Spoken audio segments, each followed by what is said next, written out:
Business in Asia and China, in particular in the international market, is on the up. And with staggering growth potential in sight, it's not hard to see why RMB now has an enhanced focus on Asia and that territory as a whole. We get into the thinking behind its new approach. And joining me for the conversation is Erwin Pon. He's Head of Asia at RMB. Thanks so much, Erwin, for your time today. So let's get straight into it.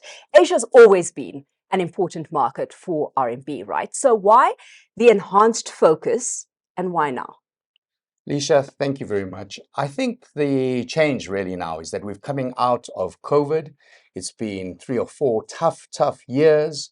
China was closed up. We were closed. The world economy has changed. So we're really opening up again. We're re-looking at the different opportunities. The world's a different place. Geopolitics, etc. And it really has become an important and key focus for us. So with all of that in play, RMB relooking its Asia strategy and looking at the extent to which it can further leverage its already very strong position in the territory, right? Let's refine that strategy a bit, Erwin. What exactly are we looking at in terms of offerings you're putting on the table? So I think what we've seen anyway is that we're seeing a lot of these renewable energy infrastructure companies coming into South Africa and across Africa, actually.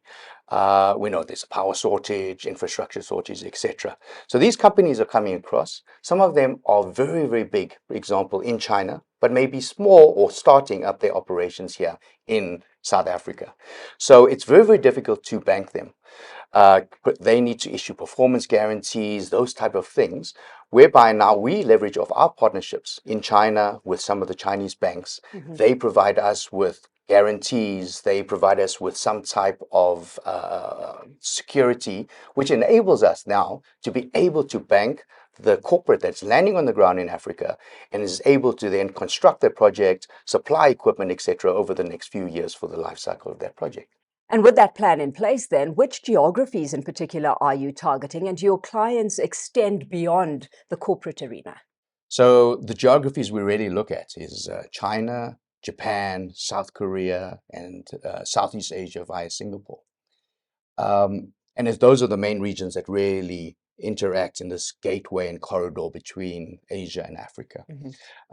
Beyond corporates, we definitely look at a lot of the banks, and we have a lot of partnerships with the different banks in the different regions, and really partnering with the best institutions in those areas as well, in those countries.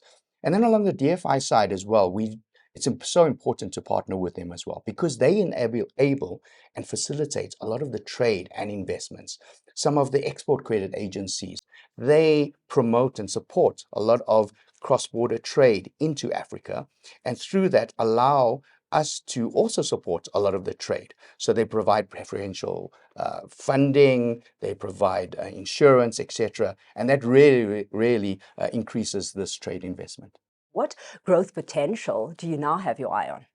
Well, some of the figures that we've seen is that the bilateral trade between China and Africa has increased tremendously.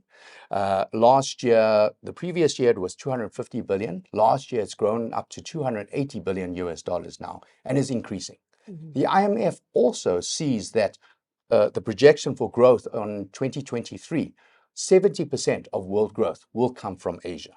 So we've got to ask ourselves, is this an area which we can ignore, or can we afford to ignore such an area? You can't be alone in targeting this potential. So what differentiates RMB in this market? I think it's our expertise that we do have on the ground, number one. Our presence across the 9 African countries that we do have, and we have significant experts, people here that understand the local environment. And then it's our partnerships. Our partnerships are well established either in China, Japan, Southeast Asia, and we can leverage off their network, their expertise, and decades of experience to really give a win-win relationship and partnership to assist these corporates as they come into Africa. Owen, let's leave it there. Thanks so much for your time. Of course, Erwin Pon is Head of Asia at RMB.